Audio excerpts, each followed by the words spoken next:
미주교회 교과연구 시간에 오신 여러분들을 주님의 이름으로 환영합니다. 오늘 교과연구의 주제는 시편 5편과 남은 자입니다. 다 함께 기도로 교과연구를 시작하겠습니다.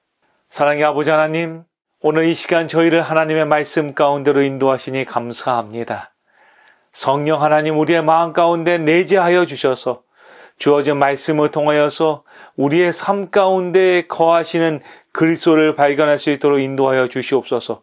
그래서 저희가 하나님께 예배드리는 삶, 주를 찬양하는 삶을 살아가는 주님의 남은 백성들에게 축복하여 주시옵소서.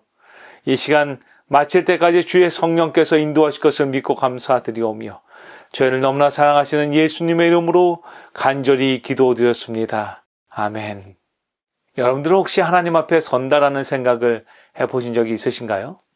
내가 지금까지 살아온 모든 삶, 그리고 나의 마음속까지도 하나님 앞에 완전히 드러난다면 여러분은 어떤 기분이 드시겠습니까? 오늘 우리가 함께 시편 5편을 한번 살펴보면서 이 말씀을 요한계시록 14장과 함께 연결해 보고자 합니다. 이 두 본문은 놀랍게도 마지막 시대의 하나님의 백성이 어떤 모습으로 살아가야 하는지를 우리에게 아주 분명하게 보여줍니다. 먼저 시편 5편을 보면 다윗은 두 부류의 사람을 아주 선명하게 우리에게 나타내고 있습니다. 하나는 하나님 앞에 나아가 예배하는 자, 그리고 다른 하나는 악과 거짓으로 가득 찬 사람입니다. 특별히 4절을 함께 보도록 하겠습니다. 주는 죄악을 기뻐하는 신이 아니시니 악이 주와 함께 머물지 못하며. 이 말씀은 우리에게 여러분 무엇을 알려주고 있습니까? 하나님은 죄와 함께 하실 수 없다라고 성경은 분명히 말하고 있습니다. 그렇기 때문에 우리가 하나님의 임재 앞에 나아갈 때 우리는 반드시 정결한 상태로 가야 한다는 것이죠. 요한계시록 14장에서도 마찬가지로 이 두 부류의 무리가 등장합니다. 하나는 짐승의 표를 받은 자들이고 또 하나는 시온산에서 어린 양과 함께 있는 14만 4천 명의 무리입니다. 성경은 14만 4천 명을 설명하며 그들은 이마에 하나님의 이름이 새겨져 있고 그들의 입에는 거짓말이 없으며 흠이 없는 자들이라고 묘사하고 있습니다. 그리고 그들이 그곳에 모인 이유를 말하며 그것은 바로 하나님을 예배하기 위함이었습니다. 시편 5편에도 역시 주님께 예배하기 위해서 나오는 사람이 기록되어 있습니다. 시편 5편 7절은 이렇게 말하죠. 오직 나는 주의 풍성한 인자를 힘입어 주의 집에 들어가 주를 경외함으로 성전을 향하여 경배하리이다. 이처럼 예배는 선과 악의 대쟁투의 핵심입니다. 누구를 예배하느냐, 어떻게 예배하느냐가 여러분 이것이 마지막 시대를 살아가는 하나님의 백성에게 너무나 중요한 문제인 것이죠. 그래서 요한계시록은 마지막 시대를 묘사하면서 반복해서 이 예배라는 단어를 사용하고 있습니다. 요한계시록 13장과 14장은 예배를 둘러싼 갈등을 집중적으로 우리에게 조명해 줍니다. 요한계시록 13장 8절은 죽임을 당한 어린 양의 생명책에 창세 이후로 이름이 기록되지 않은 자들은 다 짐승에게 경배할 것을 예언하고 있죠. 또한 요한계시록 13장 12절로 15절은 짐승의 우상에게 경배하도록 강요한다라고 이야기하고 있습니다. 그리고 요한계시록 14장 7절은 하나님을 두려워하며 그에게 영광을 돌리라.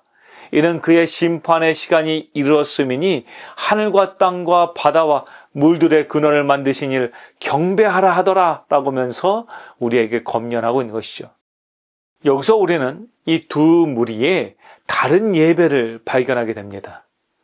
한 무리는 그 경배의 대상이 짐승입니다. 그들은 거짓된 예배를 드리는 것이죠. 그리고 다른 한 무리는 바로 창조주 하나님을 경배하는 참된 예배를 드리는 백성인 것이죠. 이처럼 예배는 단순한 예식이 아니라 하나님의 백성과 사탄의 무리를 구분짓는 기준이 되는 것이죠. 그렇기 때문에 시편 5편 8절로 9절은 다음과 같이 우리에게 권면합니다. 여호와여, 나의 원수들을 인하여 주의 의로 나를 인도하시고 주의 길을 내 목전에 곱게 하소서. 저희 입에 신실함이 없고 저희 심중이 심히 악하며 저희 목구멍은 열린 무덤 같고 저희 혀로는 아첨하나이다. 다윗은 악인의 말에는 거짓과 파괴밖에 없다라고 탄식합니다. 반면 요한계시록 14장의 하나님의 백성들은 그 입에 거짓말이 없고 흠이 없는 자들이라고 고백하고 있죠. 하나님의 이름이 새겨진 자들은 말과 행동이 진실된 자들이라는 것입니다. 여러분, 이 말의 뜻은 무엇입니까? 하나님의 이름이 마음에 새겨졌다는 것은 하나님의 성품이 우리의 생각과 말 그리고 삶 속에 스며들어 있다는 뜻입니다. 여기서 말하는 이름은 단순한 표식이 아니라 하나님의 품성이 그 안에 새겨졌다는 증거인 것이죠. 자, 이제 여러분, 하나님의 그 심판의 날에 여러분이 하나님의 보좌 앞에 선다고 한번 상상해 보시기 바랍니다. 그 앞에 선 여러분들은 과연 어떤 모습일까요? 솔직히 말해서 내 행위로는 도저히 설 수 없는 그 장소에 우리가 서게 되는 것이죠. 그래서 시편 5편 7절에서 다윗은 이렇게 고백합니다. 오직 나는 주의 풍성한 인자를 힘입어 주의 집에 들어가 주를 경외함으로 성전을 향하여 경배하리이다. 지금 다윗은 말합니다. 자신의 힘을 의지해서 예배드리는 것이 아니라는 것이죠. 하나님의 은혜로 그분의 인자하심을 힘입어서 죄인인 우리들이 하나님께 예배할 수 있다라고 그는 고백한 것입니다. 그래서 다윗은 말하기를 내가 의로워서 예배합니다가 아니라 주의 인자하심 때문에 나는 예배합니다라고 고백하고 있다는 것이죠. 그래서 요한계시록 14장에서도 새 천사의 기별이 세상을 향해 외쳐지고 하나님께 진정으로 예배드리는 사람들 역시 자신의 의로움으로 그분 앞에 나오는 것이 아니라 그들을 의롭다 여기시는 주님의 능력으로 비록 죄인이지만 주님의 이름에 힘입어서 주님께 예배를 드리러 서 있는 것입니다. 그래서 요한계시록 14장은 주님께 예배드리는 그 사람들을 묘사하며 다음같이 말하고 있습니다.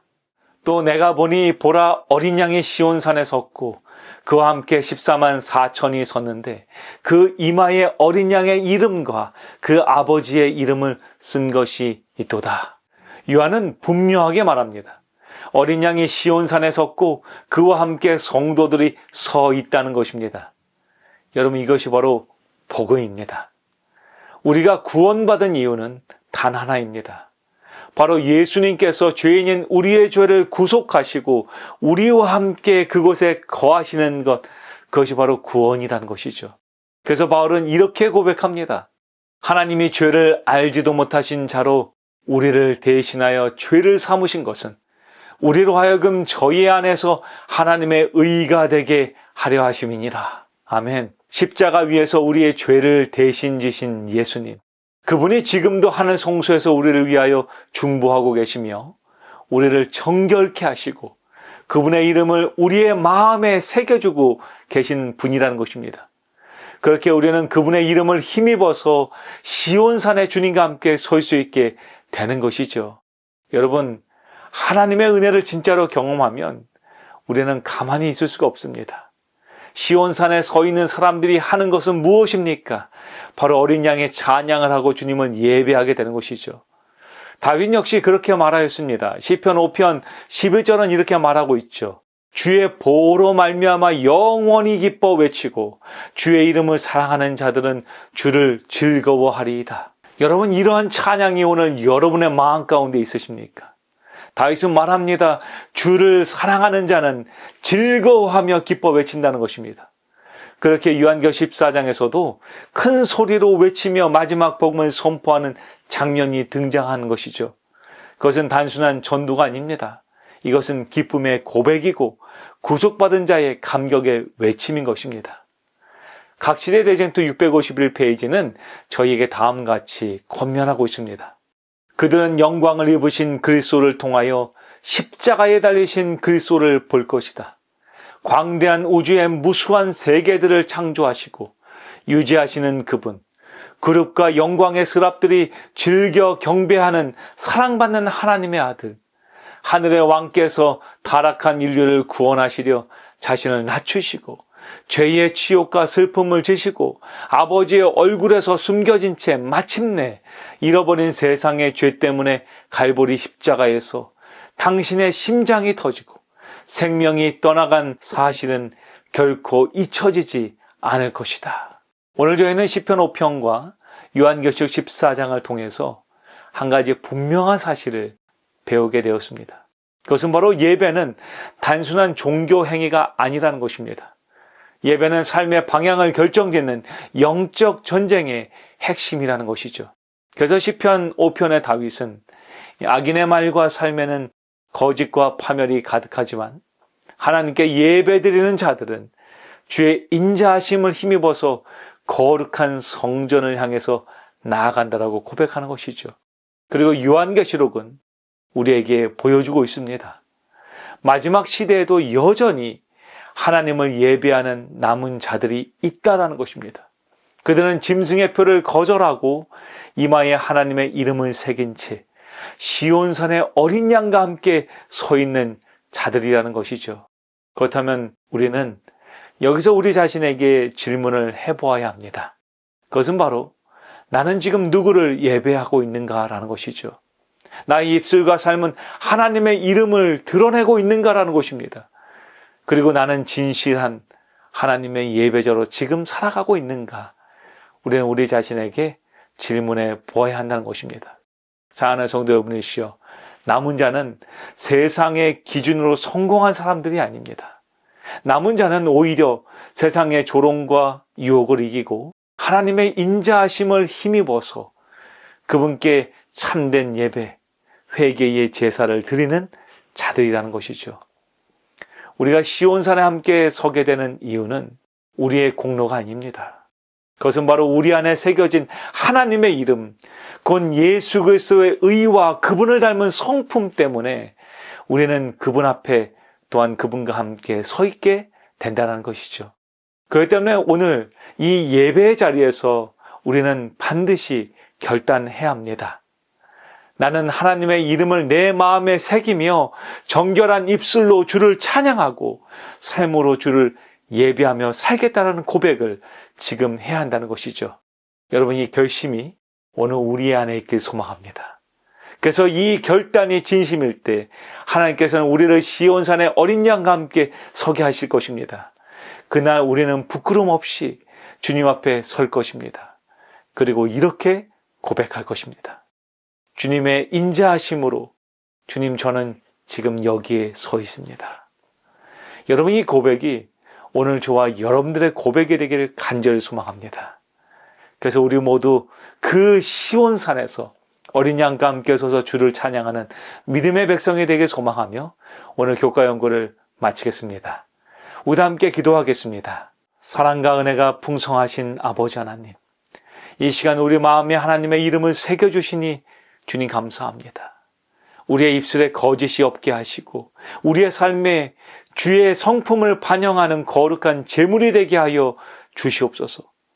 어떤 상황에서도 짐승의 표를 거절하게 하시고 오직 창조주 하나님만을 예배하며 살아가는 남은 자로 우리를 지켜주시옵소서. 주님, 우리가 이 땅에서 참된 예배자로 살다가 마침내 시온산의 어린 양과 함께 서 있는 그날까지 우리를 인도하여 주시옵소서. 저희를 사랑하시며 저희의 참된 구원자 되시는 주 예수 그리스도의 이름으로 간절히 기도드렸습니다. 아멘.